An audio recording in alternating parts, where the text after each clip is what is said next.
G'day ladies and gents, welcome back to me playing World of Warcraft. I'm just going to do some Mechagon world quests and dailies, while I'm going to be watching the method Race to World first. If you guys actually want to be focusing on the method Race to World first, you're better off going and checking it out from their website. For those that aren't certain, head to twitch.tv/team/method and feel free to watch that stream there. I am going to do something in a sec. Hang on. There we go. Make that a bit bigger. I don't exactly need that. Portion of the screen. And we'll go from there. So you can enjoy it with me. Some of those guys are going to be sitting closer to 70,000. Yeah. So this is a good indication of what's happening from a healing perspective on this fight as more and more of these fluids come out and put more and more pressure on the health bars of the raid. You're going to start seeing some of these guys that are currently at 40,000 HPS creeping closer to 60, 65, 70,000 HPS, and it's just an incredibly healing intensive The good fight. news Not is really we're going to be doing a lot more There are a few Mechagon things you can over do the next couple to of increase the amount of damage your over raid my is next taking, couple of plays. but there's not a lot you can do to Because I hit prevent Revere, the the base Unshackled, amount of really which heavy means damage. I don't have to do Najita anywhere near as badly if I want to just go flying they stay down around. there for a long time because there's so much So other I'll AoE hit damage that flying jumps and up then I'll after worry about concurrent, filling so the healers are exalted just trying to bars. catch up every single time. And if someone drops, it's not necessarily game over, but if you have a couple of people drop, it's game over. So it's been really close, every arc concurrent. And you can see here, you know, the members of the raid with no fluid on them right now, their health bar stays pretty full, not really moving much at all. All the guys with the fluid on them, their health bar is going wild right now. Yeah. I'm not sure how much damage it is per tick. Yeah, I'm not sure. I mean, but based on the chunking of the health, you know, this is taking like 10% of their health per tick, and ticks are coming fast and furious. So this is a thing as a healer that, in some ways, it does look maybe scarier than it actually is from the healer's perspective, because a lot of them are going to start rolling cooldowns as we get down into the 50% here. So they're going to have a response for all this damage. But even still, I guarantee you everyone in the raid is sweating bullets right now, because as like a DPS, you know, you have a few defensive cooldowns you could use. You have your health stone, but at a certain point, you just got to pray that your healer knows what they're doing and trust that they're going to keep moving your health bar up. Now we have a death on just wait. That's not good. Could be recovered, but we have the rain. Have the battle res out. Yeah, and we will see it. He's going down pretty. He instantly gets chunked again. That may be the problem, is if he loses his desensitizing sting stacks, the damage on the tank will be pretty tremendous. But all right, so we're now in the 40% range. Everyone is still alive. Looking good, but this is now going to be the most difficult part of the fight. Again, as you see, Jeeth putting up nearly 80,000 HPS. This one's going to hurt. Just going absolutely ham. Hopefully people have, we see like Dispersion from Flex there, I think. Everyone that has defensive cooldowns left is going to be using them to try to stay alive here. Every healer doing at least 60,000 HPS, 5 healing. Just wait down again. I'm not sure we have a battle res for that one. That is going to be an issue. I don't see on Zalia's raid frames where he tracks the battle res timer, but if there is no battle res for that, that's going to be a big problem. Yeah, and we're getting deaths now. Okay, so we are going to see the intermission, but kind of a hollow victory here. Go downstairs, maybe practice the rundown. You do have all the ads basically alive and at full health. I don't know how big of a deal that is. Now we did see on one of the last polls that you do need to be brisk in getting downstairs. So if you have all those ads at full health, I don't know how big of a deal it is to like drag them down the ramp with you. I mean, they can DPS them at the same time, sort of, like focusing on running, but they can multi-dot them, of course, and get some like damage going, and then finish them off at the bottom. Because it shouldn't be that big of an issue finishing them off in the beginning of phase 2. But the cooldowns are looking really good. Like you mentioned, people started using this their own CDs, defensive ones. And that was in the last arcing current. Yep. So they don't expect any more arcing currents after that. That's around the 44-45% mark. And we've switched here to Fragrance' perspective, and you see that look on Jimmy's face. That's the look of a DPS who's thinking to himself, guys, just get me downstairs. Like, healer buddies, just keep me alive. I've got all cooldowns. I'm ready to pop. Just get me downstairs. I'll handle the rest of it. And this is one of those frustrating fights. Sometimes there are fights that put a disproportionate amount of pressure on a certain part of the raid, and it can be really frustrating as the other portion of the raid, because as like a DPS on this fight, I don't know how much is really going on from a DPS perspective. Like, you need to make sure you're not standing in the I-cores. You need to make sure that you're DPSing down the ads a bit. Make sure you're pumping as hard as you can on the boss. But your job, fairly straightforward. Meanwhile, the healers are over here fighting for their life, trying to keep everyone alive. Health bars are just flying all over the place, and they're having to pop cooldowns and, you know, smash their buttons. So as a DPS player, it can get kind of frustrating because, you know, you know that there's not as much being asked of you on this fight, and you'd like to take on some more responsibility. There's just really not much else you can do except hope that the healers can keep you alive, get you downstairs, and then let you kind of carry it home from there. So I think, yeah, you may see some of these DPS players start getting kind of impatient, like, all right, come on, let's just gotta get downstairs. Yeah. And they're always in there, like they're in the zone. Right. They have their maximum output, and then they just in the zone. Everything is looking great, and then something happens, and people drop, and they're like, oh no, and just let go of it, and then they're in there again. So it can get a bit exhausting after a while. But these guys are professionals. We are seeing here a pretty quick repull by method standards. So I think, yeah, they're now at the point where they're like, all right, we know what we're doing. We know what we got to do to kill it. So let's just get in there and get some attempts. So now, having talked about the DPS player, we'll now get to see Jimmy's perspective on this fight, and the Demon Hunter, which will be a mainstay of pretty much, you know, we've talked a little bit about all the different compositions that Method has brought in, especially on this fight. We've seen a lot of players rotated in and out. DH will be a permanent fixture in the raid because of the damage debuff that it applies to the boss. So we will not be seeing Fragments go anywhere on his Demon Hunter. He will be in for everything, and I do mean everything. And so this will be, now Demon Hunters, you know, they'll get brought even if they're not super strong DPS-wise, but you're also seeing some pretty good damage out of Demon Hunters this tier. They're certainly not a liability in the damage department, so even if it wasn't for the magic debuff, you might still see a bunch of Demon Hunters in on progression. They have good cleave. Yep. So, and especially for this fight, you know, Demon Hunter is a class with good self-sustain. So it's a class that can help out the healers, take some pressure off them when you get that fluid stack.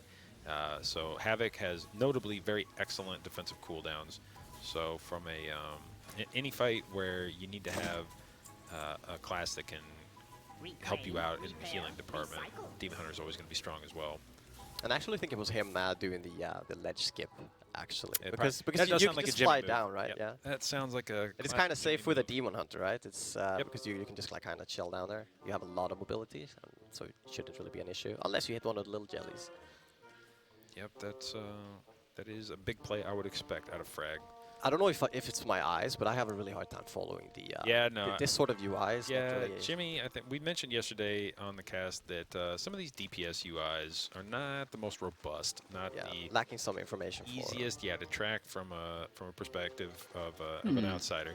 And, you know, part of that's just the practicality of it. As a DPS player, a lot of times you don't need all that information, so you don't clog your screen up any more than you need to. But when those of us trying to follow along are trying to track the information on it, not necessarily great for that. But what you can see here, what his UI does display very prominently is how many people in the raid have that fluid debuff. Yeah.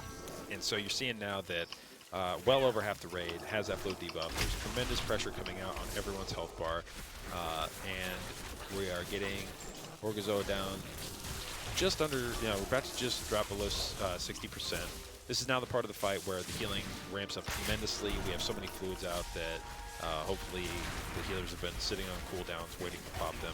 As we've mentioned before, you know, the healers tend to start this fight doing 35, 40k HPS, and as the fight progresses, you start seeing those numbers creep up and up and up and up. At several of these intermissions, we've seen people doing 75, even 80k HPS, which is a lot. Which is it's a ton of HPS. So. And we have, you know, now 5. You know, 5 healing is a pretty extraordinary measure in raids these days. Unfortunately, we have a death on Narcoles here. Hopefully, we have a battle res ready for that. But might save it, don't you think? At this point, I think you would just hope to have everyone be alive. You just bring him back up for the DPS because you want to push this boss as fast as possible. Sure.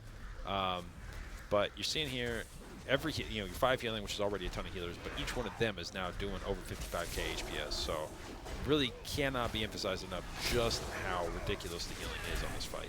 You can drop in there next as well.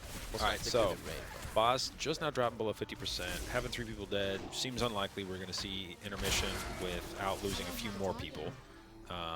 Now, as I said, though, this fight is one of those fights where the healing requirements actually make it a little bit easier as you lose players because it's less people that are taking up your healing resources. So maybe having 2 or 3 people dead allows you to focus on those that are staying alive. So maybe we do limp into the intermission here with just 3 dead.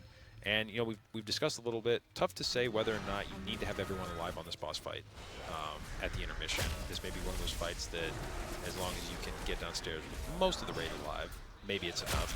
We haven't seen enough phase 2 attempts to really get an impression of how difficult it'll be. Now, unfortunately, that is a SCO death. That is pretty much the end of this pull because the tank debuff is such that you have to be able to swap Orgozoa onto another tank. There's no one else that can take that debuff, so we now see a full wipe.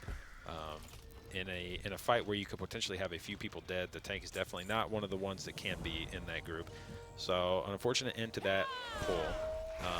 But perfect. Oh, okay. I'm hearing that we are getting some quality time with Genji, who unfortunately I think the raid is decided. You know, I said we've seen a lot of classes in on this poll. Unfortunately, Boomkin maybe not a super strong candidate for this, and Genji's primary character for this raid tier is the Boomkin. So they've cleared out all the Boomkins in their raid, and so we've seen, I think, Genji probably over here farming, trying to make sure he gets his characters as beefy and swole as he can be for the coming bosses, because I think Boomkin will be pretty strong from here on out. But the silver lining of having Genji sit on this fight is that we get to enjoy some quality time with him on the couch. And yeah, whenever Genji's like on the couch or something, I'm gonna look small. I'm gonna look really small. I'm gonna take this time though before he joins us here real quick. I'm gonna do a quick shout out to Save the Children here. If you guys want to help us save the children, donate below. 100% goes to the charity. We have some donations here real quick. Matt saying, good stream. Been watching for a while. Been trying to buy these OP performance drinks, but you don't ship to Canada. Tell Method of Runtime to start shipping there. I'll pass it forward. Thank you for the 5. And Eat1 with the $50 donation. Thank you so much. All right, we got boy Magic Mike here. Well, we haven't got, we've had a few guys over here on the couch. We have Kana and Deep Shade show a few times, but I don't know that we've yet gotten to spend any time with Genji here, so. Usually not benched, well, so. Usually not benched, yeah. The unfortunate part, I thought going into this tier, actually, they asked us the questions. They had the casters in the back, and they said, is there anybody in the raid that you're expecting to see, super big things from? And I said, Genji playing that Boomkin, I think he's going to be, I think he picked the meta class. I think he's going to be in, pumping the whole time. So I think we're going to see Genji pop off this raid. And unfortunately, I guess Orgozoa just not the strongest Boomkin fight. So yeah, Boomkin's not that good on Gorgonzola. That's true. Yeah. But on the last 3 bosses, I think Boomkin it looks super solid. Yeah, definitely. I think going to be a mainstay class for the remainder of the bosses here. So, all right, so. Seen some good attempts here on Orgozoa, and haven't yet. We got one attempt where the entire raid was alive going downstairs, but then we got, I assume it was the early interrupt on the boss. I think people got like gripped in or something. Everybody died. So the unfortunate wipe immediately following that. But it's looking like all the attempts right now are better than anything that Method was doing yesterday. So I'm getting the impression that the sense is we'll see a kill pretty soon. Yes. They on the first try today after the nerf, they got better than what we've done last night. Yeah. So the nerf is very huge, and I don't think we have to wait a long time for a kill. Do you think if we get a transition where everyone's alive and going downstairs, do you think that we just need to see it one time and that could be a kill? One time. One time, yeah. Maybe a little I don't think we see it a couple times. Okay. Just everyone gets a clean transition. Everyone knows exactly what to do. You probably have to see it like 3-4 times, and then it dies. So we've been thinking, okay, so the 50 to 40% mark is obviously the most healing intense part of the phase 1. But in phase 2, do you think there's going to be like the 10 to 0%, or do you think people are going to like kind of stay alive and it'll be sort of easy, like manageable? I think the first phase, like you see here, is the harder phase. I don't think you need to see phase 2 that long before. Because fluids stack up in phase 2 as well, right? And it is 40% to DPS down, and you have some extra ads showing up that you have to deal with. But yeah, I guess we have to see. But yeah, it should get a bit healing intense. Yeah, for by the sure. end as well, right? This is a healing fight. It is a healing fight. This is a healing fight. So it's mainly up to the healers to pump the HPS for sure. Right now we went with 5 healers as well. That's a change that we made. And you know, I feel like, you know, like I said, we had Deep Shades and Kane up here earlier today. I feel like those two guys tend to be pretty confident with their assessments. I feel like maybe if we had one of them on the couch and I said, hey, do we just need to see downstairs one time to get the kill? I think both of them would go, yeah, just the one time. We just need to get down there one time with everyone alive, easy kill after that. So having a little more reservation on it is kind of new. Saying maybe we need to see it 3 or 4 I'm a little bit more realistic. Yeah, a little more realistic. So yeah, but we're seeing, yeah, definitely is a healer fight. You know, we watch, we've been mentioning the healer frames here on the meters. You know, they start off, everyone's doing like mid-30s, mid-40s HPS, and then as you get closer and closer to that 40% number, you know, you start seeing some of these healers doing like 80,000 HPS, just absolutely wild numbers, especially when you've got 5 healers in the raid, having each one of them pump like that. You know, I guess maybe we can take this opportunity to talk about some of the guys on the healing roster. Notable new addition to the raid is Jeet, and you know, his numbers appear to be insane. I assume you guys think he's been a pretty solid addition to the roster? He is a very, very solid improvement to the roster, and I think every healer and everyone doesn't we can't complain about anything. He is a very, very good healer. All right, so definitely, you know, I think this is a fight where you're going to test your healer's ability to just do flat out HPS throughput as much as possible. I think Method's got a very strong healer core for that. Like, definitely, these are all guys you expect when you have to put pedal to the metal. All guys that you expect to pump to really push it. So I think this is a fight that kind of plays into one of Method's strengths. That, you know, definitely, if you just have a fight where like, hey, we need everyone in here to do 75,000 HPS, they'll just go, okay, we can do that. But yeah, I think we need to see just the one pull where we have everyone alive. And here you see, if you look at the unit frames now, I think literally everyone in the raid has fluid right now. So from a healing perspective, this is now terrifying. Yeah. You got to be doing insane healing, and you getting like the Icors coming out. Everyone's going to be moving around, so you don't just get to stand and plant and heal. And you see one death now. It's on a shaman, so we may have Ankh up, but we'll also have a death on Jimmy. So there goes the battle res. He's up. Now we'll see if there's an Ankh available, but maybe not. Now, do you think this is a fight that you could kill if you have 1 or 2 deaths going into the transition?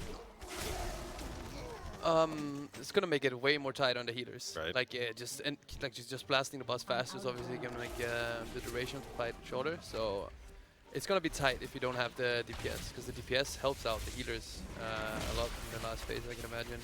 All right, so we are moving into 47%. Now, having everyone in the fluids this early in the fight, I struggle to believe that we're not going to see another death before we get there. But assuming we get everyone alive into this transition, this would be, you know, about as clean a transition as we've seen so far. So 4% left to go.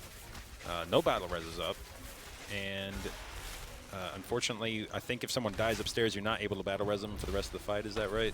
Can you, if somebody dies upstairs, do they get ported down to the bottom? No. Okay, so that, unfortunately, we're gonna have to leave that death up here. That's just, you know, got to cut bait on Mini and aren't gonna be able to pick him back up at a future point, even if we make it downstairs. We have a transition now. Yeah, getting into the intermission, 19 people alive. Assuming we don't have a full wipe caused by the interrupt, this will be kind of the first real clean phase 2 we've seen. Maybe it's just good luck from Gingy on the couch with us. Maybe that's what we've been missing. That's what we need, yeah. That's what it was. They were talking about a little bit about gateways and stuff. I'm not sure what okay, yeah, to kind of speed it up. Yeah, because it definitely, you know, I thought you would have plenty of time to make it down the ramp, but it certainly seemed like it was kind of tight on just how fast you needed to get down to the basement. Yeah, you can see the interrupt, there's 5 seconds left here. All right, so last time we had 1 second, and it took you guys some time to start running down the ramp. okay, so we have deaths. We have deaths, but this is the most amount of people we had survive into the... This is as good of a look as we've seen in this phase. So we should get a decent idea here of what the requirements are going to look like down here. Now, unfortunately, the guys you have dead at this point, probably not the ones you want to have dead, the 3 Shadow Priests. As you can see from the damage meter, those guys have been doing some work on this fight. So unfortunate that those are the ones that didn't make it down here. But we should at least be able to see what the... well, it doesn't look like the incoming damage right now is that high. Right, because all the fluids reset. Yeah, all the fluid resets. So that's why I think that this... You just need to see this phase a couple times, and then it dies. Just have everyone alive there, see it 2-3 times, and then it just flops. I don't think we will see this boss for longer than... Do you think these new Naga ads are going to add anything substantial to this fight, or are they just kind of a new nuisance that you can just kind of play around? That's what we have the Shadow Priest for. I think So it'll be okay. it will be fine. I think.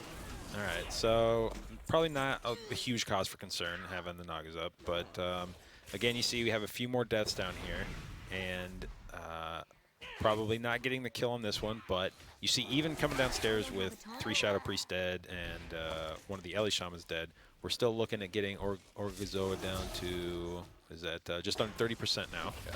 So now best attempt by a solid 10%.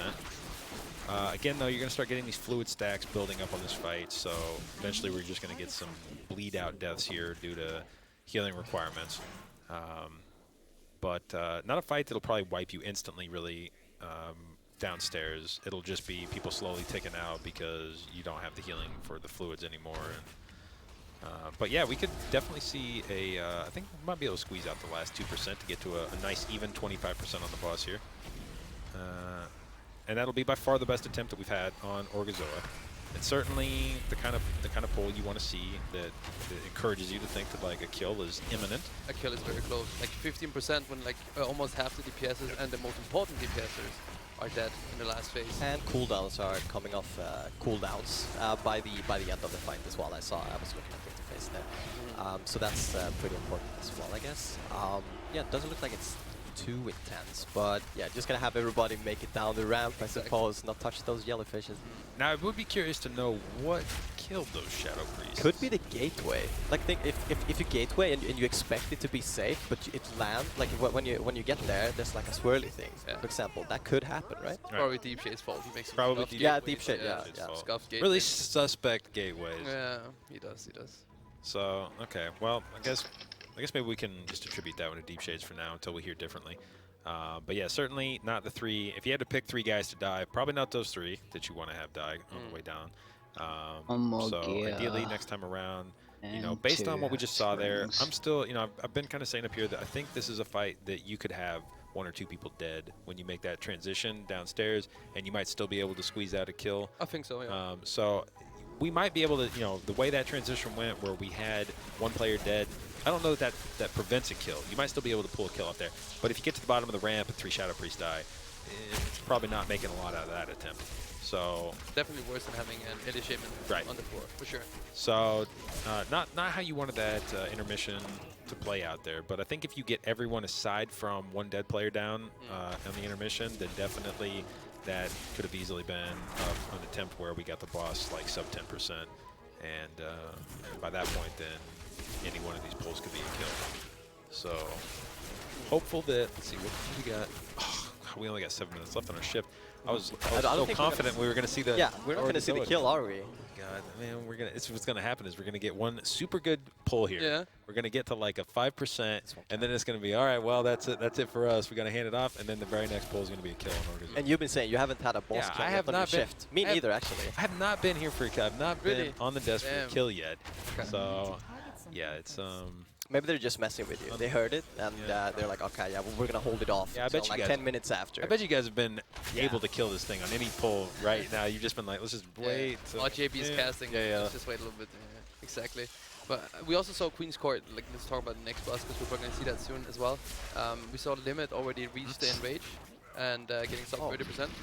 And I feel like we have a way more solid comp going into that boss compared to them. We have the many Shadow Priests that didn't have. We have the many Boomkins, the many Warlocks, and I also feel that there is a potential Queen's Court kill as well today.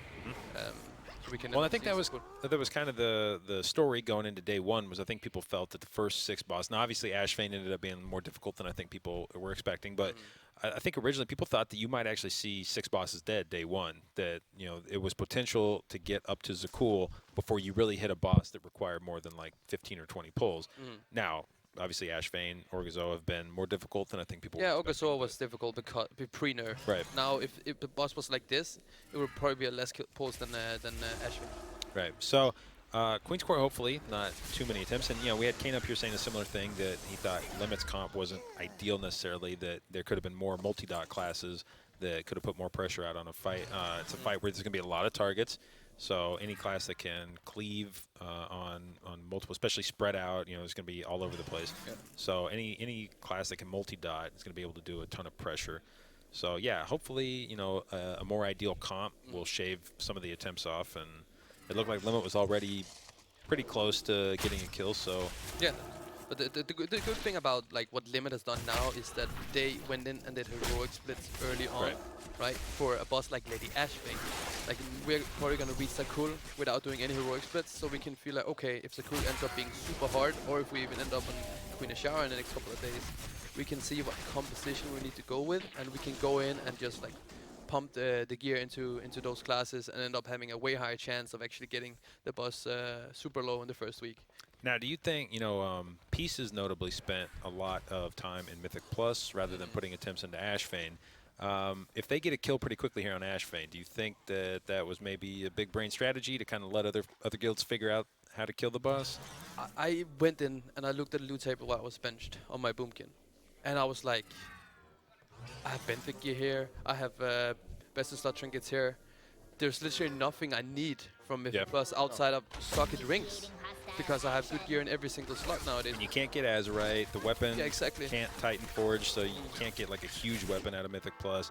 There are some trinkets out there that I feel like if you got a Titan Forge trinket, some of the classes might be able to, you know, like a big plumage or something. Like yeah, for some classes, but I was like, I have a 400 auction house trinket. And I'm simming it against 430 trinkets from Mythic Plus, and it's 500 DPS loss. Yep. The inscription trinkets are so super good, and then I have the Leviathans from second boss here as well, which is also super good trinket.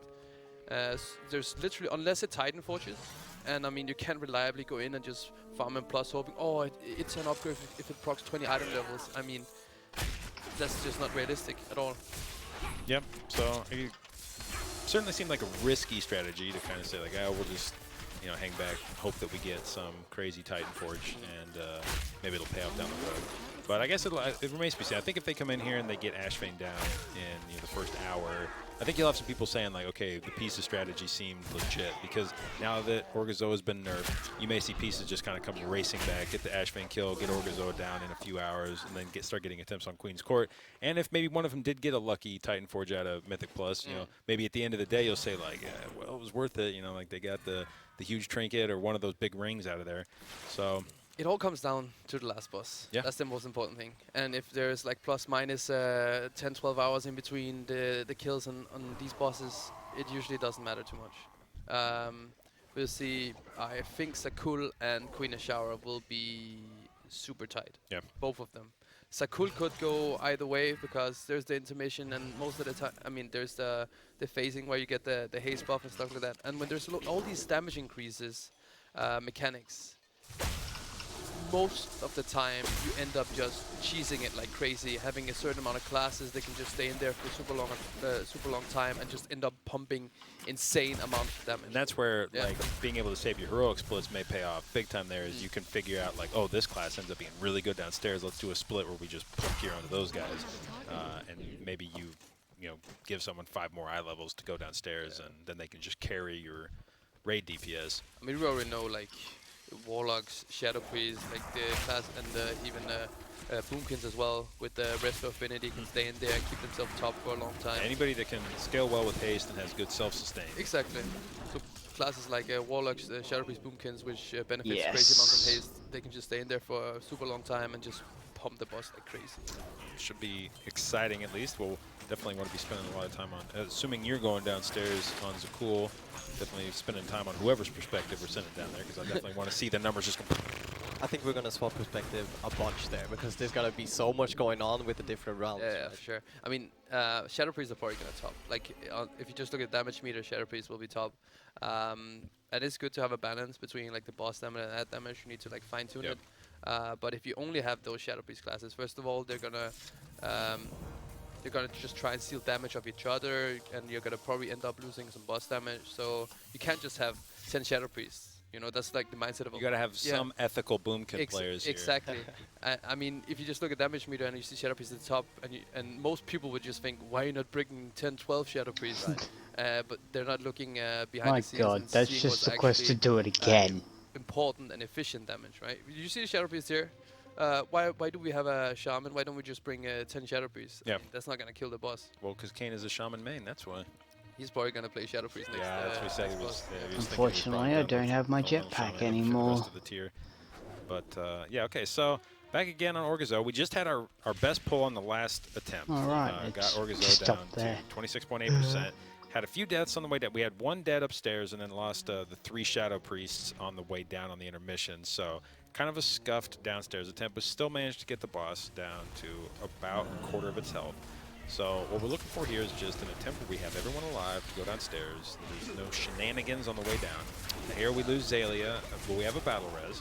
So bring him back up, and if we can stabilize here. Now you get below 60, and this is where really the healing becomes very intensive. You see here, every one of the healers doing at least 50k HPS. We've seen a lot of attempts where that gets up closer to 80,000 HPS. So would not be surprised. If you look now at Kana's raid frames, you can see fluid debuff on virtually everyone in the raid right now. So the healers are going to be pumping like crazy. And you watch Jeeth here, he's popping cooldowns now. He's 72,000. That's probably going higher still. Probably wouldn't be surprised to see him touch 75 or 80k before this is done. It's a little bit hard to see on Kana's UI since he's only showing externals like sacrifice, pain suppression. So you can't really see the healing CDs getting popped here. I noticed something, like we see there's 3 tanks now. Like Revs, is that a UI bug? Or like what's going on over there? Yeah, Revs went tank. Okay, so maybe opting for a more consistent strategy still. That's crazy though, because Fury Warrior is super good at this fight with this amount of Maybe you need to get back on the mic back there and let them know what's up. Well, maybe they have maybe they feel like damage is not needed. Yeah, I think and they just need more sustainability and just being able to survive the phase. Yeah. Now we lose a couple healers here. That's based on this. That's probably not great. I think you need all of those alive. So, looking like we're going to see a bunch of bleed outs here.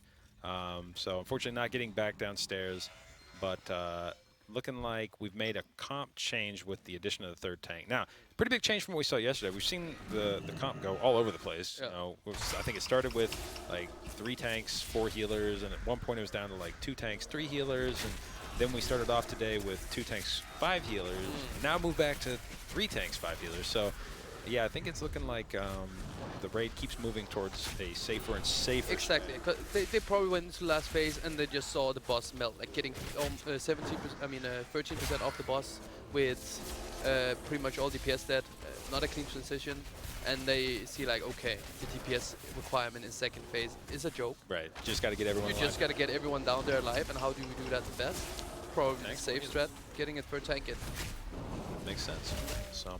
All right, well, I think that does it for our shift up here. Unfortunately, no kill for us. But oh, okay, not the end of our shift. We've been given extra roll here because we're such excellent casters that they decided they needed more of us. And they don't want you to honestly, with a face like this, why wouldn't you want more time on the couch? So the viewers just spiked up as soon as Jinky said that. So, well, yeah, that I'm sure was the case.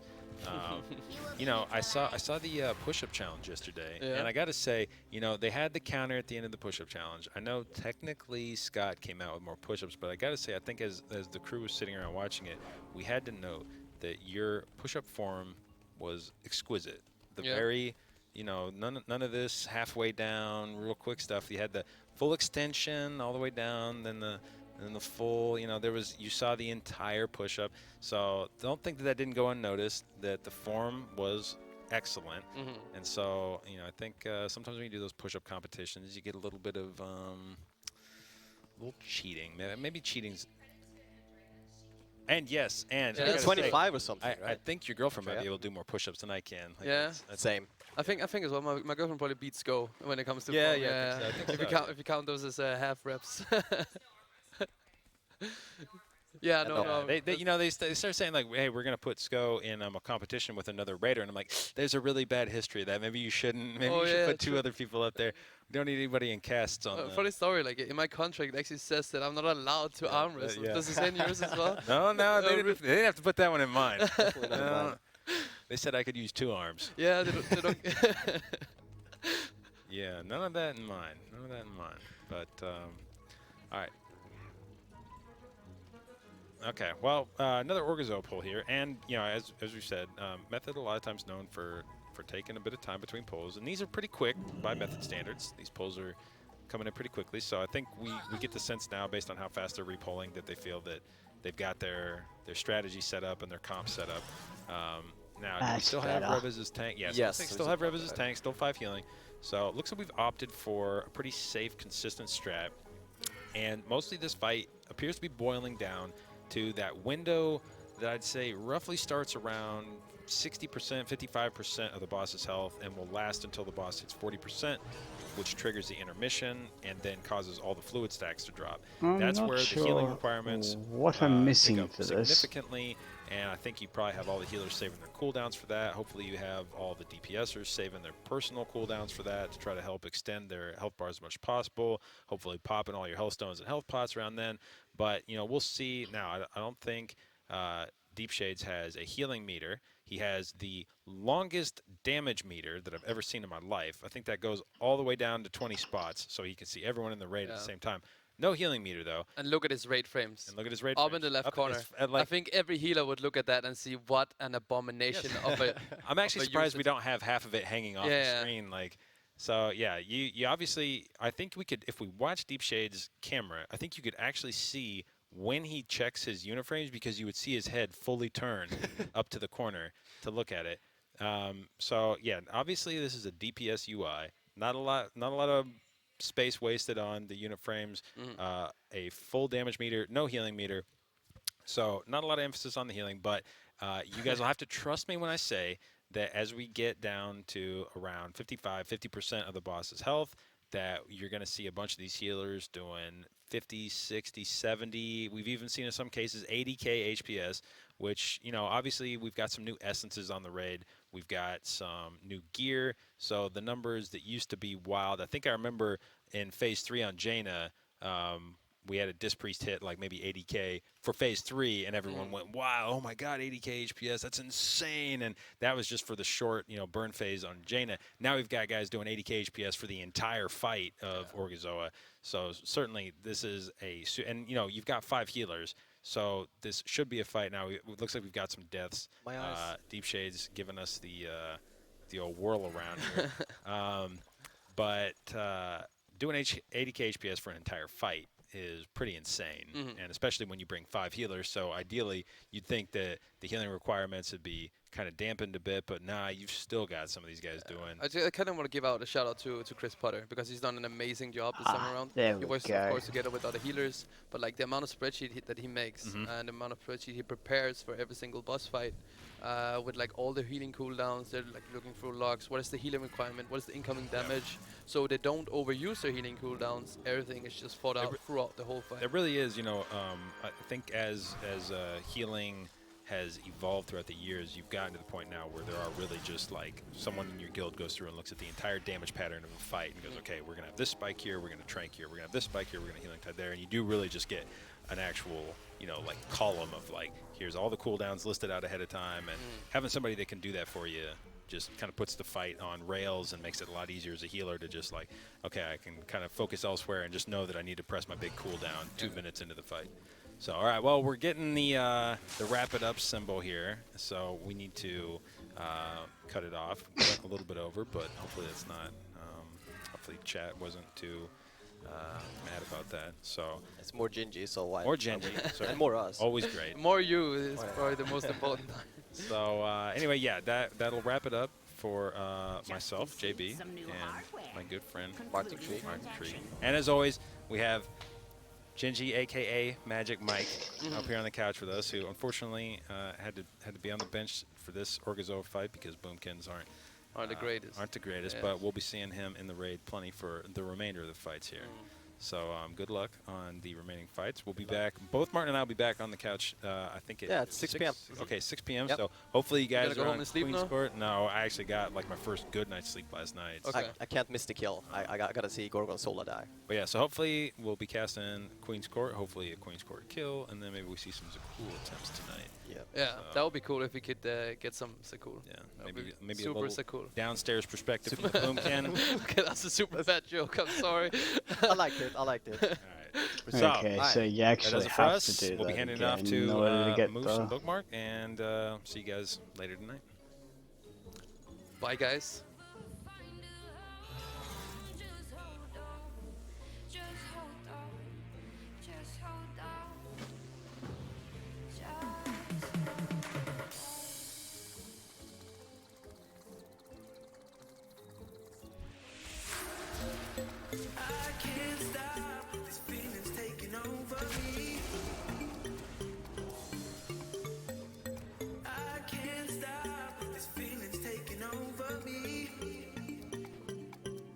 Damn it.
Alright guys, welcome back.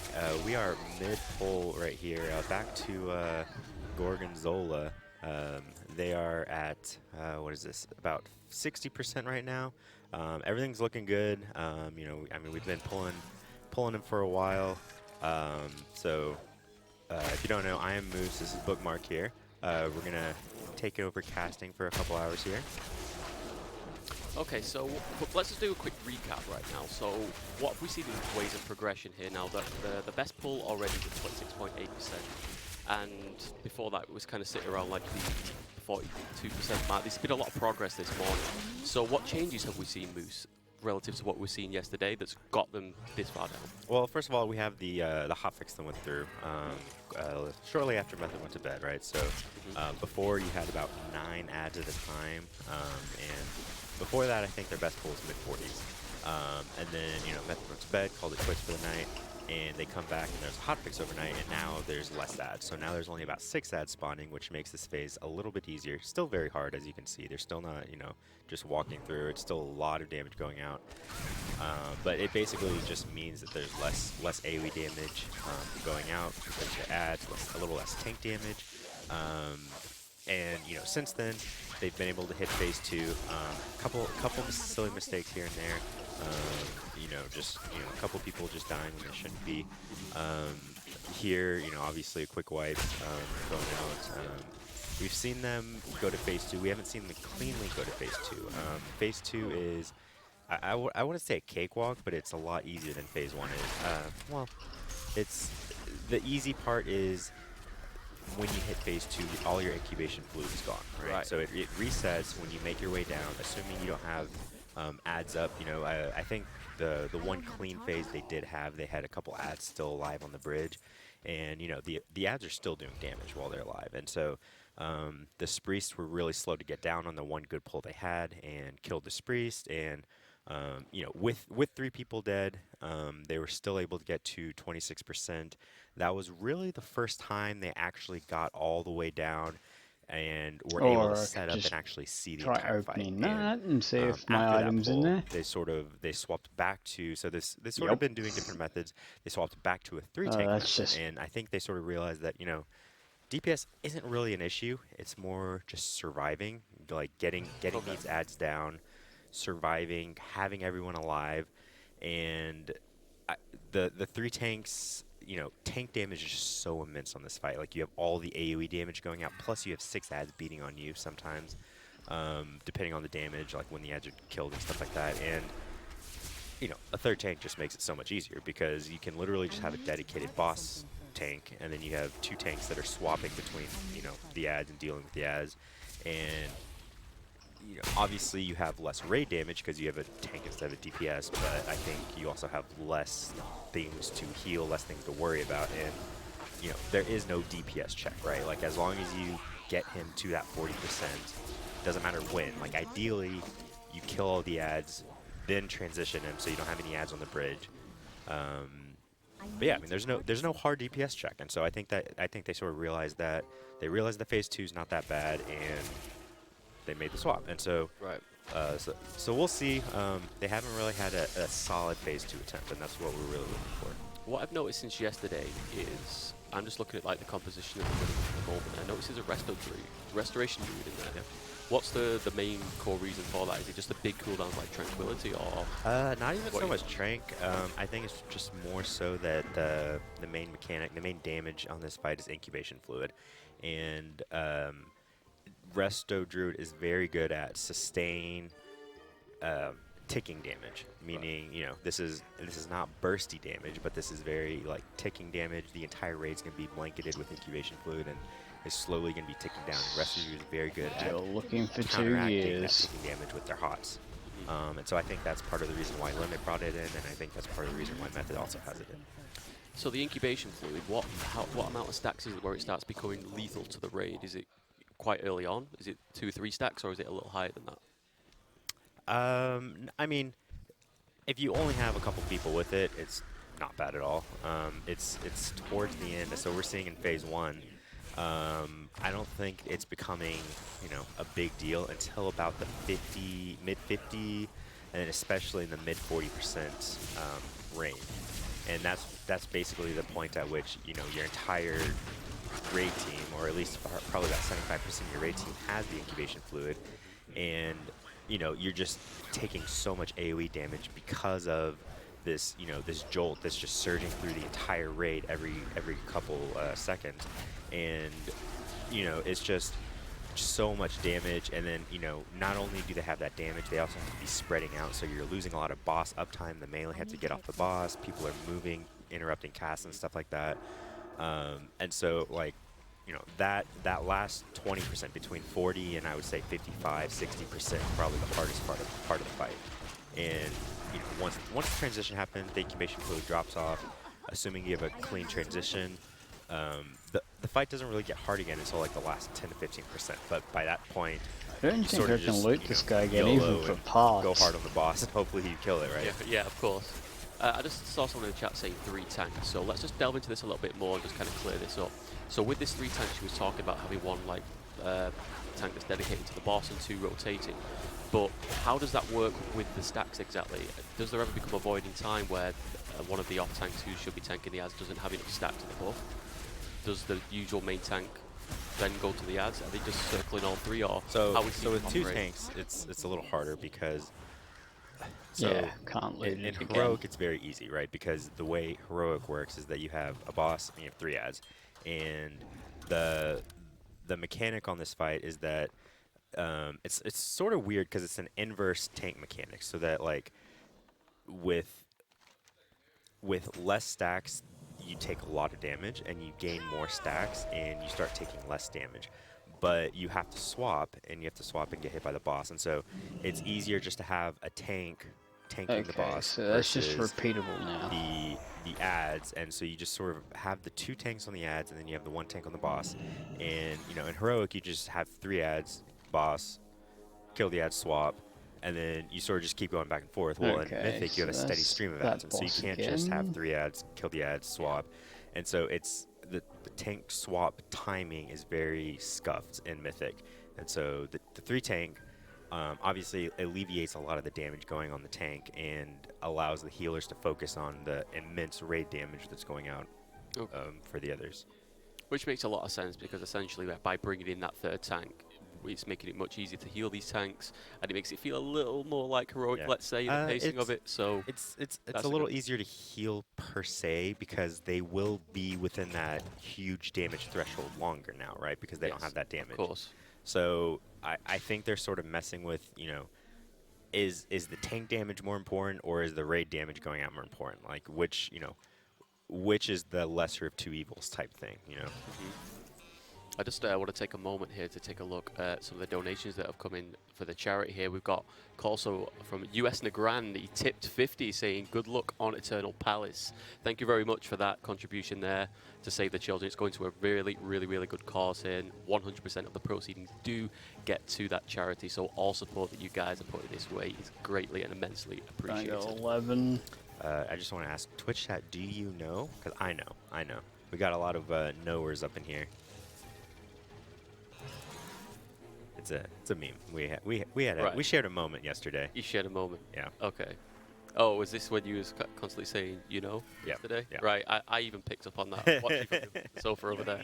Yeah. I found it a bit funny. Yeah. Twitch chat. Gotta love Twitch chat. Absolutely. I'm still noticing there's a Retribution Paladin in this raid. S-Fan would be happy. Is there any specific reason for that? Is it just kind of, it doesn't really matter what mill you're in at this stage, or? No, I mean, Rep Pally does a lot of AoE damage. You need to kill those ads, right? The ads are a huge part of the fight. Okay. And they also bring, here, Rep Pally, what's the Word of Glory, right? The AoE healing? Yeah, the AoE healing. It's spends 3 holy power. Yeah, WoG is, you know, immense on this fight, right? I mean, you see the healing going out and, you know, throwing up a WoG. And you know, I think it hits 3 people. Is that correct? Yes. 3 people. It's helps the healers a ton, definitely. Yeah, and when you have Avenging Wrath up, for instance, with the extra 20% increased healing, and if it crits as well, you talk anywhere between like 150k AoE heal. It's humongous, and it always targets the lowest HP target, so it's very clever in that sense that it will always kind of pick the right target to get the most benefit out of it. All right, so starting another poll on Gorgonzola. I really like how Blizzard named this boss after a cheese. I absolutely love that. Yesterday I just called it Gorgonzola, thinking it was called Gorgonzola because I heard Preach say it, you know, and he called it Gorgonzola. I was like, oh, that must be the name. And then I sat here, and after I said it, I was like, that's not the name. Oh no! The next boss is Cheddar. You didn't know that? Is it really? Yeah. I'm so excited. Yeah, we got a raid full of cheeses. Yeah, I love cheese. Yeah. So you got the Zootroids coming out. And so this is so we only have a couple incubation fluids, but this is sort of, you know, as the boss puts more incubation fluids and starts spreading out the debuff, that's when we start to take damage. So I mean, you can see, you know, it's very stable right now. 2 incubation fluids out. Those 2 people are taking some damage, and that's pretty much it, right? Am I right in thinking that the way that the incubation fluid works, providing that when the lightning bolts come out, no one's nearby enough to be able to get hit by it to then spread the incubation fluid, when the boss randomly applies it, they're putting it on at 2 stacks at a time? I believe so. Yeah. That's kind of how it's looking. So in theory, if everyone avoids it entirely on the chain lightning part of it, you could kind of get to pretty much 50% of the way by the time the entire raid gets incubation fluid with 1 stack, if they're lucky. Yeah, so ideally, assuming no one, you know, is chain lightning and spreads it, ideally you get blanketed with incubation fluid about at the 50% mark, right? You know, that at that point is when shit hits the fan, so to speak, and everyone's taking damage.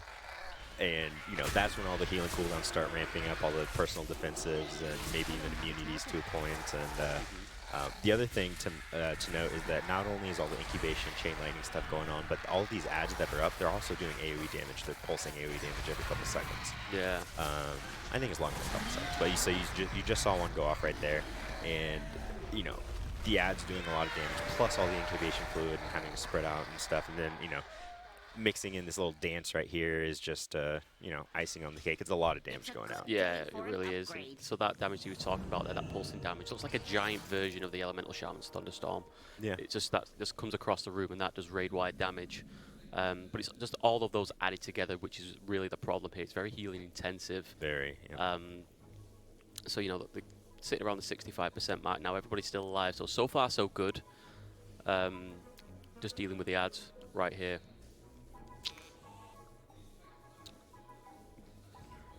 So it almost looks like they're doing a better job of managing the ads. So before, when they were not 3-tanking it, it sort of looked like they were having waves of ads overlap. And so at one point, the tank was taking 6 ads. So now it looks like I think they're maybe focusing the ads a little bit more just to make sure they only have 3 out at a time. And, you know, obviously they're potentially foregoing a little bit of boss DPS.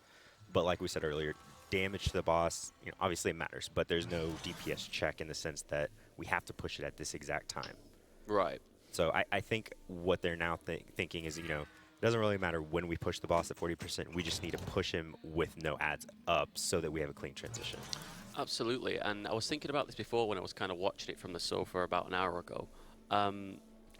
Is it kind of in the strategy to try and make sure that you're doing enough or not enough damage to the point whereby when you kill a set of ads, that's when you're transitioning at the 40% mark? Because I've seen it a couple of times where when the transition happens, fresh ads have just spawned, right? And that's all about the time. That's what you don't want, right? Because the ads are still pulsing AoE, right? And everyone, you know, ideally you want to DPS the ads, right, to kill them.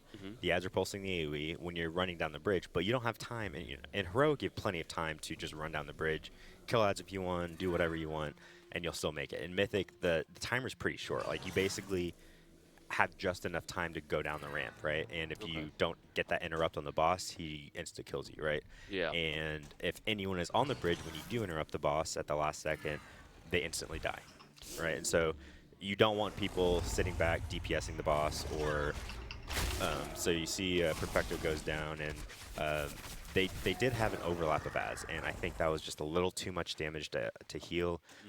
They are hitting about that 40%. There's let's see, Deep Shades and Perfecto are down. Oh, Deep Shades, I think they got Deep Shades up. Maybe? Yeah. They used that last battle res, so. But what they're looking to do now is they're taking the ads down. Can we swap to a different point of view? Yeah, let's swap to Scribe's point of view so we can just kind of see what defensives that the raid has available as well as possible. So Deep Shades, yeah, this is fine. Deep Shades is fine as well. Okay, so they're choosing to cleave the ads on the way down rather than keeping them at the top, for instance, because they just spawned. Yeah, so this is probably not an ideal transition, right? We have two ads, I believe. Yeah. Yeah, 2 ads available, or 2 ads up rather, and so we see Sko actually goes down. So he goes down as soon as we get down here, and I'm pretty sure it's due to that AoE damage. So they are cleaving these ads down, and they do not have a battle res available. So they're going to have to one tank, and immediately it doesn't matter. It doesn't really become an issue until ads start to spawn, which is going to happen in about 10 seconds after this dance. Oh, here comes the first one. Is that the first of a new wave of ads? First of a new wave. Yeah, okay, that's what it's looking like. I thought that might you have the Hulk and the other ads coming after this dance, I believe. Yeah, there's only so long that he's going to be able to solo tank this as well, right? I mean, he's on 5 stacks right now. I can't see anywhere on this interface where the battle res timer is, so I don't know if one's going to come up in time. Yeah, so one of the mechanics of having the Zord droids on the boss, they have an effect where if you're within a certain area of the boss, you actually. They deal more damage and they take 50% less damage, I believe. So you don't want to. So luckily they did 3 tank, right? So they're sort of reverting back to the previous 2 tank method. So it's not the end of the world, obviously. So let's see, who goes down? Narcoles goes down. Yeah. Yeah. So that's right. Yeah. So Narcoles goes down and then sort of snowballs after that. Yeah, it kind of looks like a wipe at this phase. What percentage is the boss on at the moment? Is it a new best? I can't see. He's not got the. He's not targeting the boss, so we can't see the exact percentage. Yeah. So I did realize that this poll, they were 3 tanking before, but Rev was actually the 3rd tank, and now they swapped it. So Narcoles is now the 3rd tank, and Rev went back to DPSing. And I think that's really just because, I mean, Rev was obliterating those ads. Like, he was doing, I think he was their top damage, and then he went back to tank. And, you know, Narcoles wasn't doing bad, but Rev was by far the top DPS. Yeah. And I think Prop Pally is probably just as good as Prop Warrior on some of this stuff. So I think that's why they made the swap. Not entirely I think so sure. As well. Prop Pallies are very self-sufficient in the healing front with the spike healing that they have as well. So that's really helpful being a tank in this specific fight. So it does make sense. It's not really kind of crippling them by choosing to do that. Yeah, so I mean, again, you know, we're just waiting for that one pull where they get a clean transition. You know, it's just having those ads during the bridge phase is just very, very.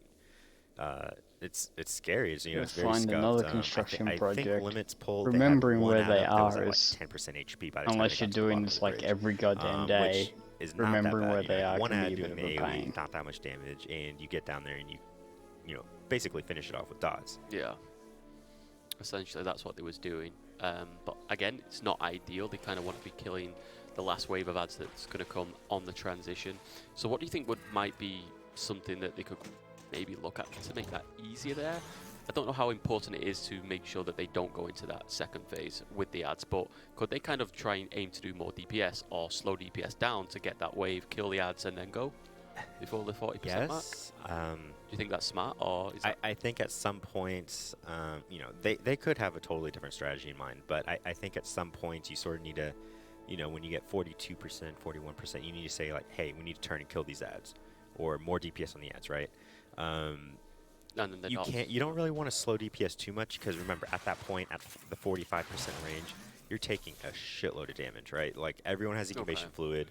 You have 3 ads up at that point. Like, if you look at the HP bars at 45%, like, they're hovering around like 25, 30%. Like, they are very low.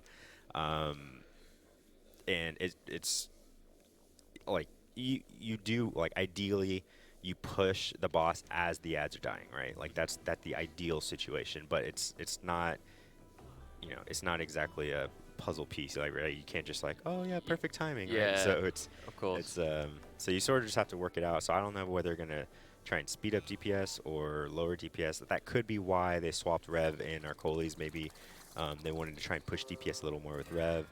So who knows? Yeah, it's not something they can kind of force, really, because, like you say, there's just too much of a consequence. Look at this dance. This is a beautiful. Look at the transmog more than anything. That's beautiful. Twitch chat, what do you think about this transmog and this dance? We need an Alt Z right now. Can we cue the Alt Z? He can't hear us, so he's not going to Alt Z, but I like it. Oh! Brought up the character pain. I quite like it. Would you rate it out of 10, Moose? Is it up there? I'd say it's an 8. About an 8? Yeah. Yeah, I think you could work on his transmog a little. I don't think that weapon matches. I don't know. It's just because it's Blood Elf. I think, like, it's goofy enough. Blood Elf male. That's Oh, first of all, Blood Elf male. I mean, that's like minus 10 cool points. yeah, but If you're gonna play Blood Elf, you gotta play female. Right? Come on, the transmog. I don't know. I'm quite like Blood Elf male because you just don't see them. Yeah, there's a reason you don't see them. And I like Napoleon Dynamite, so yeah. It's a good dance. I think he needs to work on the transmog a little. I like it.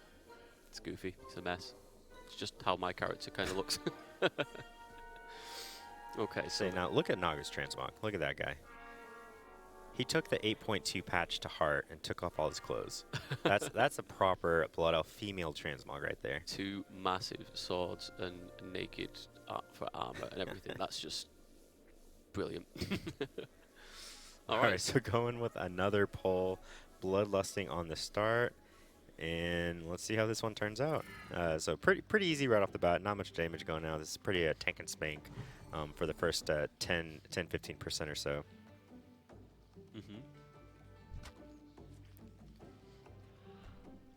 Yeah, just doing See if I can't kite this back to the land. The damage rolling, waiting for these first wave of ads to come. Just get some DPS. Yeah, so the first 3 ads spawn, you get the first dance. Everyone's moving away, so you start to get a little AoE coming out, a couple incubation fluids, and then after this dance, a couple more incubation fluids will go out, and then, you know, the damage just starts to ramp up from there. Yeah. So let's take a look at what chat has to say. I'm seeing some transmog remarks here, but it's moving a bit too quickly.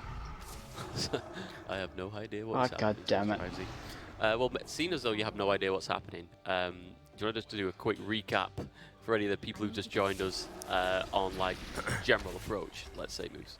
Yeah, so I mean, this boss is just a very healing intensive fight, and if you haven't done it on Heroic, the main mechanic is incubation fluid, and throughout the fight he just places incubation fluid on random people in the party or in the raid, and you basically, he does a chain lightning every 10-20 seconds. I don't know the cadence on it. And if you're within 5 yards of someone, you'll see them group up and then spread out, group up and spread out, etc. If you're within 5 yards, on Mythic, it spreads the incubation fluid and it obviously does a chain lightning effect. Then you also have these ads that spawn that you have to be tanked. They have to be tanked away from the boss. They do a lot of damage to the tank. They do AoE pulsing damage while they're alive, and when they die, they leave a puddle that you have to soak that does a lot of damage when it explodes. So a lot of tank damage, a lot of AoE pulsing damage throughout the fight, and then you have this dance that's going on. Pretty easy dance on Heroic. It won't one-shot you if you get hit. On Mythic, it one-shots you. So we've seen a couple of silly deaths from the players here that get hit by that. And this is a fight where you just can't have anyone die. Like it's not a DPS check, but you need to push him as quick as possible. And there's just it's definitely a healing check, right? You need to push him as quick as possible because it's a healing check. You know, offense is your best defense type of thing. Mm-hmm. Yeah, it's not something that you can kind of ride out or anything for too long. I'm just thinking about like the Hina lineup there. I'm pretty sure we're seeing 2 Discipline Priests in there, right? Mm-hmm. Is there any other healing specs, for instance, Holy Priest, that might bring something that would help more than like a Discipline Priest would? I know Discipline Priest are really strong. Holy Priest wouldn't be bad here. I know, you know, I'm not a healer main by any means, but I'm pretty sure Holy Priest is decent with, you know, prayer mending and jumps based on like ticking damage and stuff like that. And there's clearly a lot of ticking damage here. But I think overall Disc is just far superior in this patch. I know, you know, just in general, the shields and the cooldowns and being able to blanket during burst AoE, and then I'm pretty sure there's a trinket that's that came out that I don't remember what it is off the top of my head that interacts extremely well with Disc, and then you know, Holy Pally is just amazing with Glimmer and the ability to just top the raid in a matter of seconds with Glimmer, and you know, still both Disc and Holy Pally do an immense amount of DPS. I think is the difference. I think Holy Priest, for example, probably could keep up with Disc to an extent on this fight, but they just don't do any damage. Whereas you have a Disc Priest that's doing about 15k. You know, 2 Disc Priests is basically another DPS. Yeah, that's pretty much the main part about bringing the Discipline Priest, right? The fact it's such a great hybrid. And the AoE healing that comes out of that through Atonement as well, with all of this raid-wide splash damage. I can see why it's definitely the go-to pick here. But let's take a look at the actual progress that they're making right now. About 46%. The raid at the moment kind of struggling. The barrier has been. Yeah, so I mean, you can see what I was talking about earlier. You look at their health bars at 46%. And it is very in the red. rough. You know, it's very scary. Everything's just bouncing up and down like crazy. And this is you know, hopefully they're able to stabilize here. It's 41%. I don't see any deaths. Oh, Kana's just gone down there we there go. as well. Spoke too soon, I jinxed it. Yeah, you really did. He onks, I believe. Yeah, he did. So I don't think they used battle res. So I believe all the ads are gone. So this is turning out to be quite good, right? I think this is a pretty good transition. I don't see any ads. Yeah. Oh no, there's one ad. There's one ad in the back. Okay.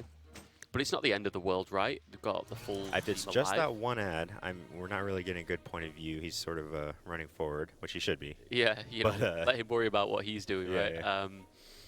Yeah, I think it's just that one ad, or maybe there might be more, but they're way back in the back. Yeah, maybe.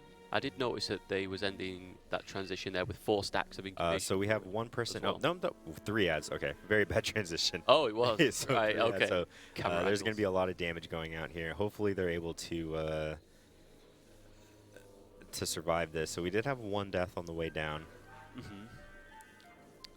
So let's see how they handle this, because the next wave of ads is due to spawn Yeah. pretty much now, right? So they kind of need to get these down to kind of maintain Yeah, that so the stability. next wave will start. So they have all 3 tanks alive still. So the ads, the amount of ads per se isn't a huge deal aside from the AoE pulsing. So we'll see how they handle it here. So this is looking like probably one of their best pulls so far. We're at 32% and everyone but 1 person is alive. So this is where the Behemoth and the Myrmidon and the Witch come out. And so we'll see, let's see, the 2 tanks, they gather up all the ads, and it doesn't look like anyone's helping them soak. I think the tank is just solo soaking that ground smash. which alleviates a lot of the AoE damage in this phase. Okay. So whilst we're at this point and we can see Naga these new goes ads that down. have spawned that we didn't see in phase 1, can you just give us a breakdown on what these ads do and Yeah, spawn? so 3 ads spawn. So in addition to the Zorotroids, right? So exact same thing that's happening in phase 1. So what you're seeing right now, the Myrmidon, he throws an Aqua Lance, and basically it just targets a random person, and so you see it again on Fragnance over there, and it targets a random person, and you just have to move out with it. It just does damage to it and leaves a puddle, right? So you just want to dump that on the edge. The Behemoth just does a ground slam, which does a lot of damage, and you're supposed to split damage based on your raid, right? But it looks like they're 3 tanking, so the tank's just solo soaking it. And then you have the Witch, which you just need to keep interrupted. It just does that damage. So it looks like they actually cleaned up rather well. This is definitely their best pull so far. They killed all the ads and managed to get through. And I think they just have 2 Zorotroids. All right, with sub so 20. This might be a kill. This might be This is a very clean kill, now. or very clean pull so far. So a new set of ads spawned, and at this point you sort of just almost ignore these ads. Yeah, this is kind of like a burn the boss / cleave down. Yeah, so a little. 16%. This is looking very good. This is the clutch moment, right? This is depending on them. Like, how are they going to choose to do this? Are they going to go for the burn, or are they just going to keep to the tactic and to see if they can kind of wear the boss? So a lot of damage is going out. We have a lot of Zorotroids coming out. We need some healing cooldowns to keep everyone alive. Sub 13%, 12%. This is getting It's down looking to the good. wire. Everyone looks fairly stable. Yes, looking good. The ads are kind of like sitting around 50%, so it looks to me like they're not really looking to do. I think they're just dotting it up for single target damage. Absolutely. Like they're not purposefully trying to kill these ads. We got barrier down. It looks like everyone's sort of getting their cooldown back up, and 8%. This is looking really promising. This is looking good. It seems quite steady though, relative to what we were seeing before in damage. So there's still a lot of people alive. I don't know exactly. So it is starting to ramp up. You have the incubation fluids going out. Yeah. It's 5%. I could hear a lot of kerfuffle going on a over lot my of shoulder. commotion in the background. 5 Ooh, people dead couple though. Deaths. Oh, 5 4.9%. deaths. No. There's a tank got some down as deaths. well. Oh No, no! man, no. so close. PB hands in the chat. Oh, Feels bad. 4.3%. That was very close. The best pull we've had so far. So That that's was 4.3%. close. That really Heartbreaking. is a heartbreaker. So let's just go back a little bit there. We Right. did notice, if I remember, correct me if I'm wrong on this, halfway down, someone died on the transition, right? Yes, it Yeah. was. I think it was Curry. the Curry, priest, yeah. right? Yeah. Yeah, so if Curry would have remained to be alive, that may well could have been. It would have been Closer close. to the kill. Priests do a lot of damage in that last phase, right? Because Exactly. they have their execute, and they're doing 10% more damage, and they have all the ads alive that they're able to, Shadow Word Pain and gain that extra insanity and do incredible single target damage. I don't know if he would have done 4% by himself though. Interesting. It would have been close. It would, I think it would have been at 1-2%, but I think 4% by himself in that last phase is a little too much. Okay. But yeah, I mean that's, I think if they get there again cleanly, I think it's a kill. Yeah, right. I think so too. And bear in mind that transition was, you could say, arguably on the ad situation as bad as it could be. All 3 of those ads come down, and it was all at 100% HP, not being cleaved on the way down.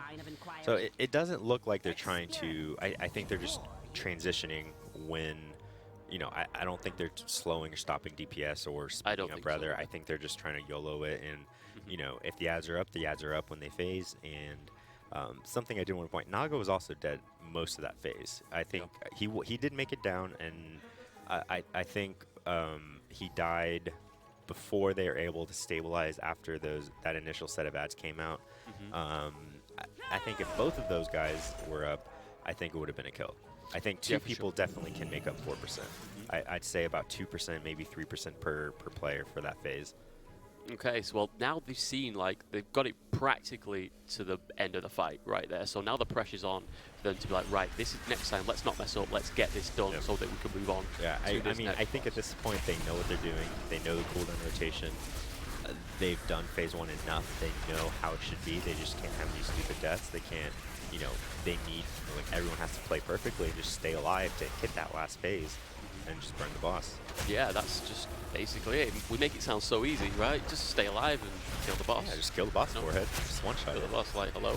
Why did it take so long? Yeah. Get me in there. Yeah. I'll do some damage. But yeah, I mean, it's a really promising pull that was, because it kind of showed me, I have not seen Limit already do this fight, so I've not seen the kill already, so this for me is a first-hand experience of seeing the entire fight on Mythic, so now after seeing the entire bigger picture, it's looking like they're in such a good state to be able to get this down on this next pull. Let's just hope they kind of keep it together and just stay focused and just get through this and on to the next Look at all the 4-heads in chat. I think we need some more 4-heads. I don't think that was enough. Some 5-heads even. I think they're like referring to my forehead because it's massive. But so yeah, let's just take a look at what's going on in chat. I'm just going to call out a couple of donations that we've had over to the charity here as well from a GG Cole. He tipped 5, said UCAS are doing an amazing job, so calm and comprehensive. I like it a lot. Thank you very much for that. We do try our best to be as informative as possible and give everyone a good understanding as to what's going on your screens right here. We've got 10 coming in from Sognux saying, keep up the great job, really enjoying the stream. Again, thank you very much for your contribution. And finally, we have so many alts tipping 31-17, leaving no comment. But thank you guys very much for your contributions. It's for a great, great cause. Yep. Okay, so we're in scribe time now, right? We see this is where the strategies are being talked. Yeah, this is looking over logs, seeing what happened, how people died, you know, what they can improve on, and you know, I'm sure Scribe's going through his entire UI and scrolling through all the damage meters, healing meters, and seeing what's happening here. Absolutely. So they got a pull timer up. Ooh. Hopefully this is the kill. Let's see what happens. Yeah, let's see what happens here. Time Warp has been initiated and it's pull time. So, same thing again. Expecting the ads to spawn any second now. Let's hope there's no early deaths, any simple mistakes that can very easily get made, because although they're very well rounded in this phase 1 because they've attempted it that many times, 46 times to be exact, simple mistakes can get made and it does slow things down. And it does build up frustrations when these things do. So let's just see them ride out this phase 1, hopefully no mistakes, and we can get into the thick of phase 2 and really get the exciting stuff on your screen. Yeah, so they're doing the little dance right here, and it's not a hard dance to do. I mean, there's not too much room, but I mean, it's a pretty scripted dance, just sort of moving the little gaps, and got the first wave of ads almost dead, and you know, these ads are doing a lot of damage while they're up, and so, you know, you want to kill these ads, and you want to, you don't want 6 ads up at a time, because that's a lot of damage going out. So, ideally, you want to kill these waves of ads before the next wave spawns. But again, you don't want to dedicate too much damage because you also want to push the boss. So it's a happy balance between ad killing and boss killing. And that's a lot to do with the decision when compositions are made on these fights, right? Maybe not this time around on the Race to the World first, because people tend to start the raid off with the classes they want on the last boss. But typically, in a couple of weeks' time, we'll be seeing people who are kind of like, right, okay, we're at this boss, we're going to build a composition that's just so good at dot cleave, right? So like Shadow Priest, for instance, they'll dot everything, and that'll enhance the single target damage on the boss. Granted, we're seeing Shadow Priest here, but we'll likely see in the normal area of the game that people experience on a day-to-day different compositions than what you see in particularly. You know, Method isn't a normal guild. You know, I think there's probably about 10 to 20 guilds in the world that has as many alts as Method does, right? They have so many alts that are prepared, that are at a competent level. They're able to say, oh, this fight likes Shadow Priest, oh, let's bring 10 Shadow Priests, you know? Yes. And I think, you know, we haven't seen any extreme comps yet, but I think, you know, Unat, I think they had, what, 8 Warlocks or something? It was really 8 dumb. Shadow Priests at one point. Yeah. And, I mean, a ridiculous number of class stacking, which, you know, 99.9% of guilds are not going to have that flexibility, right? They may, but they're not equipped for the job, right? Right. You know, people will be on alts that are like 20 item levels lower Azerite neck level, and that just kind of is a wasted spot, borderline. Well, yeah, and for me, for example, right, I have a hunter, I main hunter. I also have a rogue, demon hunter, Ellie shaman, and warrior. Would I ever bring any of those in a mythic prog? No, because it's not, you know, it's not competent enough. It's, you know, I have, you know, 52, 53 neck on all the others, and you know, a 59, 60 neck right now on my hunter. So yeah, yeah, and that's kind of the thing as well, because it's something that does this get overlooked. This is a question I'm going to ask to you. That, you know, people always have their main classes, right? The one they focus on, the one that they're essentially the best on, and then they have so many alts. They gear the alts up, they look good, but because it's an alt, people are not always quite as good at that alt as they are at the main. And if you know, if you get a lot of people in a raid on an alt, that can significantly affect overall whether it would be damage output and like the affluency of the way that the class is being mechanics are being played and executed. So, what are your thoughts on that? Do you have experience of people playing alts, and it's kind of like, well, it's a better class, but just come on your main, right? Yes. I mean, you typically have that unless you're in one of these hardcore guilds that require alts. You're not. Generally, most people are never going to be as proficient as they are in their main, right? Because that's why it's their main, right? They play it all the time. They know the ins and outs of it, and just it's just not, you know, the alts aren't going to be up to par. Twitch chat, do you know? You know what I'm talking about. Are you good on alts, Twitch chat? I think Twitch chat's terrible on alts, but let's see if they agree with me. Twitch chat is always right and is perfect. I don't know what you're talking about. Well, we'll see. They know. Yeah, absolutely, they know. See, they know. Twitch chat knows. Thank you, Twitch chat. Alien faces in the chat. Awesome. All right, so let's just bit of a distraction here. So we're sitting around 41% now. So we're just about to go to this looking transition. like a clean transition here. It is, but let's just see if the ads. They got a couple ads that are dying. Oh, a new wave spawn. A little rough. Ideally, they would have pushed the boss a tad quicker. Oh, look at Fraggy just doing demon hunter things. DH being DH, right? Able to get a little boss damage on before he goes immune. That's really good, actually. That you know, that could even be the difference in some pulls. You know, yeah, so he gets about 0.5% of the boss, and between that and the dots and stuff, he pushes. So the boss is taking significantly reduced damage while he's doing this cast. Everybody needs to be in. Now let's see. Oh, one person dies. Vikland was too slow, and PP hands. Hopefully Vikland is not. You know, hopefully they're able to kill it without him. So he is on the stairs. I see him at the bottom of the stairs right there, just barely. So technically they could res him. I believe it's within range. I'm sure it's LOS because it's around the corner of the stairs. So if they really wanted to, they could. I don't believe they have battle reses available. I don't know. I don't think Fraggy tracks it on his UI. Yeah. He does. Sorry, he does track it all the way down here. So they have 3 minutes left, and so no battle res, even if they wanted to battle res him. But I mean, they're able to kill the ads. They have these 3 new ads that spawn. They get the Hulk and all these other guys that spawn, and you know, so far it's looking clean. Everything's stabilized. Let's see if they're able to kill these ads and get some boss damage on.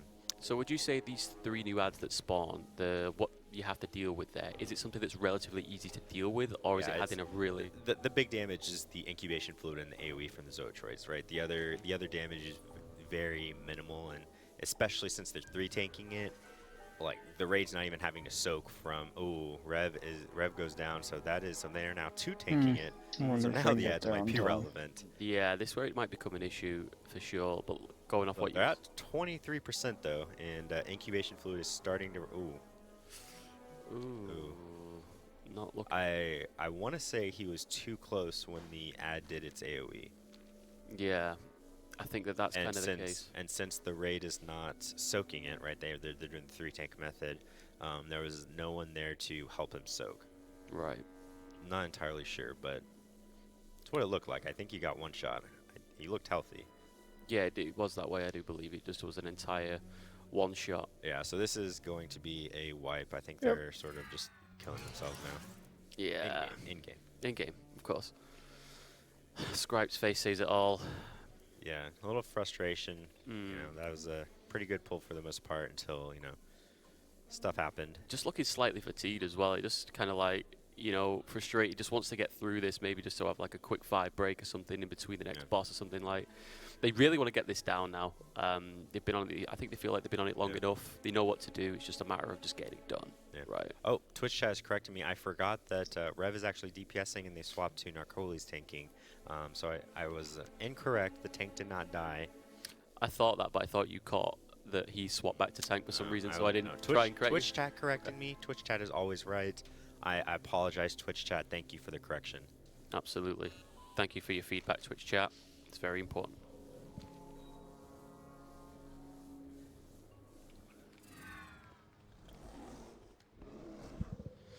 Thirsty work being sat on here, right? Yeah, look at all those smileys in Twitch chat.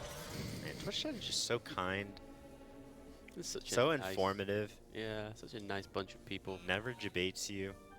You know, never memes. Twitch chat's very serious, informative. Just an awesome bunch of people. Kappa. No Kappa. No Kappa, no Kappa, sorry. So while we're sort of Slipped just up the chilling tongue. here, I just wanted to take a moment just to give a shout out to our sponsors: Corsair, Twitch, Fanbyte, MSI, Runtime.gg, Discord, and Secret Lab. So thank you guys, and of course everyone here at Take TV Studios. So thank you for all the support, and y'all are awesome. We couldn't have done this without you guys. Absolutely, and what a place this is here at Take TV. It's such a relaxed environment. Everyone is so pleased about how it is here. You know, no stress, just chill and enjoy. Because that's what everyone is here to do, right? Just have fun and enjoy themselves. And the atmosphere that you get here is just relays that on. So, yeah. So I'm wondering, so Scripe is making an interrupt macro, and I believe the only thing to interrupt on this boss is the witch that spawns in that last phase. So I'm wondering if one of the deaths was due to a missed interrupt. You know, I mean, right. people aren't really concerned with the. I mean, the ads are so minimal, like they don't really matter that much. There's an awful lot of people But if it was here. a missed interrupt, you know, I mean, that could have been it. Yeah. Yeah, of course. That makes the most sense, right? Because why else would he just be pulling out the interrupt bar? It's quite indicative that that was the issue, and that was likely to have been on Revs, right? That's how Revs died. Yeah, potentially, yeah. Yeah, and that was the first death, which kind of is where it snowballed from. Because it's just kind of that impact that it has on the raid, right? You see someone die and then clutch moments, everyone goes, oh. Yeah. And in that moment is when mistakes can get made. And then we also saw there the Retribution build the tank, and the Ian Hunter went down there as well, didn't they? Yeah. And then it snowballed from there. So, yeah. And we definitely know what Scribe's point of view, that it is a protection paladin, because you can see the protection cooldowns on that interface. I absolutely love this point of view for this, because when you're trying to assess what the raid's doing and how they're utilising the cooldowns, Scribe's interface is so good for that. And being the raid leader, he needs to see this, right? Not everyone else needs to. So when you're looking at these, like how they're kind of chaining together these defensives, it's a great place. I don't know about some. Look, he's tracking Leap of Faith. So I don't know. I would not track Leap of Faith, but I'm sure there's some boss in the past that you do need to track Leap of Faith. But yeah, it's just information, right? It's kind of like, oh, you could have gripped him because he's at this position or something. People could say, oh, my grip's on cooldown. It's like, well, no, it's not. I can see. Don't lie to me. But yeah, so again, another pull. It's going to be a pretty easy and steady start until we kind of get around to the 2-3 levels of incubation fluid across the raid.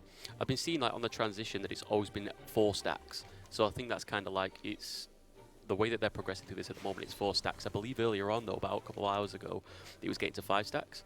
But I've been seeing it at 4 stacks on the transition phase now. So they found a way to kind of keep them stacks down, right? You know, I think it's really just killing the ads properly, right? Like, yeah, I think when they were 2 tanking earlier, they were sort of getting to a point where you would have multiple waves overlapping, right? You would have 6 ads up at one time, and that's when it sort of starts to get a little scary. And it could also be like, you know, maybe people are just doing a better job of spreading out, right? Maybe this is not spreading incubation that way.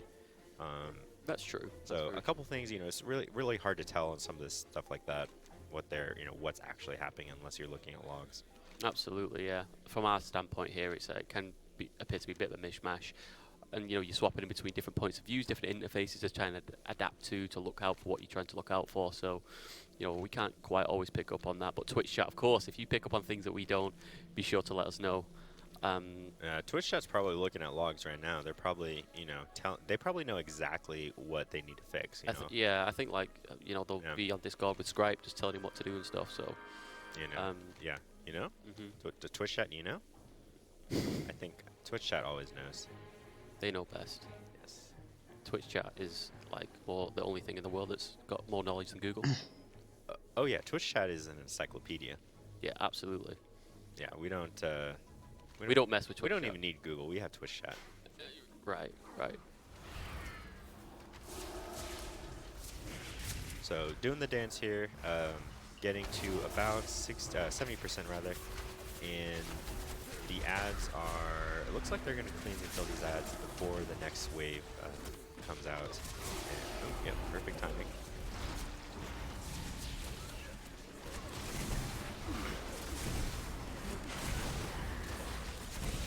That is really loud. I thought someone was talking to me from like behind me, but it was really loud. Okay.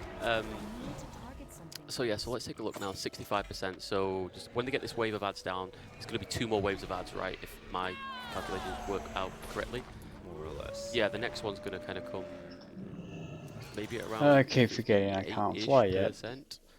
And then the final Should one be coming out right about now. Yeah. Yeah. Right. Okay. So okay. The cadence is pretty much as the ads are dying, new wave spawns. Yeah. Okay. So maybe these at least what they've got 2 from now then. Yeah. Okay. They can overlap. It's timer based. So. That's yeah. It's quite well calculated with how quickly they're getting them down, right? Because as we just saw there, they died. The new ones was coming in immediately at the exact same time. Which is what you want. You don't want the ads to overlap because the AoE damage is just immense when you have 6 ads up. Yeah, for sure. So it's been handled really well now. The damage onto the ads is at a point where it's enough to control. So see, everyone's doing a great job of spreading out. We've got the dance going on. The ads go down. A new wave is coming up after this dance, most likely. And I'm pretty sure that's going to be the last wave of ads. Hopefully we have a clean transition and we don't have a new wave spawn as we're pushing that 40%. Right. So we got 10% more to go before the transition. Let's see what happens. Yeah, let's see what happens here. This is going to be the second to last lot of ads we're going to expect to see because it's what we've always been seeing. Another wave of ads coming just as it transitions. I'm just constantly trying to think of a way of how, without kind of gimping some other area of the fight or the strategy that they're using, to stop this wave of ads coming that's just about to come any second now. And as you can see, they're sitting around 44%. They've just come in. A new wave of ads come in. Yeah. You know, these ads are going to be about, we get a death, 2 deaths going out, 3 deaths going out. This is not the clean transition you want, so I think they're just going to wipe it here. I think so as well. You know, there's not really a point. They know what they need to do in phase 2. I think they just need to get that solid transition. Yeah, they can't really recover. Just calling a wipe here. They're not even going down. So what exactly is it that wipes it there? Because I'm sure there's some people who was watching who kind of felt that was good. It's just the AoE damage, the incubation fluid. You know, everyone's taking damage. You have the 3 ads that are alive, and it's just, you know, at a certain point you just run out of cooldowns, right? And I think a couple people just dipped a little too low. Maybe they forgot to pop their personal. Maybe they just weren't topped up enough. You know, just very minimal things. And you know, one person fell over, the second person fell over, and you know, at that point it's just sort of, you know, almost no point going on because they know that they need the DPS when they get down there. Yeah, that's just kind of what it is. You're right. It's just all of that large splash raid-wide damage that's just coming out in that towards the end of that first phase. Incubation fluid. When I was kind of doing my research on this boss and I was having a first look at like the mythics and stuff that we've seen on the PTR, I only had a quick look at it, so quote me if I'm wrong. It didn't look like the incubation fluid was like the main thing that was going to be an issue here. But it feels like since this has come onto live, that this incubation fluid has been the thing that's kind of really been the main thing that's been punishing everybody. Yeah. I believe we are taking a lunch break. I just want to get a confirmation on that if these guys are going for a lunch break or anything, because it seems like it's about that time. Okay, so production's just going to find out. So, yeah. Yeah, we just had the confirmation. So confirmation, we are on a lunch break, and so we are also going to go on a break, and we will be back in about 15, 20 minutes. I don't remember how long the break was yesterday. Yesterday it was around the 20-minute mark, so we'll be going into this break. You guys, thanks again for tuning in. Thank you for all the contributions that you give for Save the Children, and we will be right back in about 10 to 15 to 20 minutes, depending on how fast these guys like to eat. Sit tight, we'll be back really soon. And with that stream ending, I'm also going to end mine. If you guys want to continue watching the Method stream, you can follow them on their Twitch channel. You can also search for Method in the Twitch app. Otherwise, I shall see you all in the next one. Reverse any Titan created creature to its normal state, but races that weren't created by the Keepers, they will simply be obliterated. If you liked the video, please feel free to give it a like. Likes help YouTube algorithm find similar content for your recommendations. Also, if you'd like, feel free to subscribe and click the bell icon for notifications. This will help notify you when I release new content. Like always, I'll see you in the next one.